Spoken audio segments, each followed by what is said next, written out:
آیت ترجمہ: اور تم میں سے جو لوگ وفات پا جاتے ہیں اور بیویاں چھوڑ جاتے ہیں کے بارے میں زمانہ جاہلیت کی طرح کہا کہ عدت یعنی 4 مہینے 10 دن کی تھی، تو جو شوہر کے گھر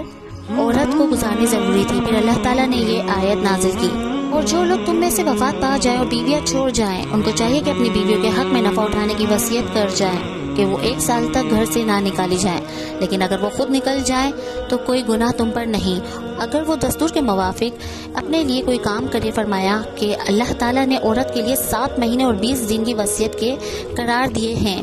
کہ اگر وہ اس مدت میں چاہے تو اپنے لیے وصیت کے مطابق شوہر کے گھر میں ہی ٹھہرے، اور اگر چاہے تو کہیں اور چلی جائے، اور اگر ایسی عورت کہیں اور چلی جائے تو تمہارے حق میں کوئی گناہ نہیں ہوگا، بس عدت کے مقام تو وہی ہیں جنہیں گزارنا اس پر ضروری ہے، یعنی 4 مہینے 10 دن۔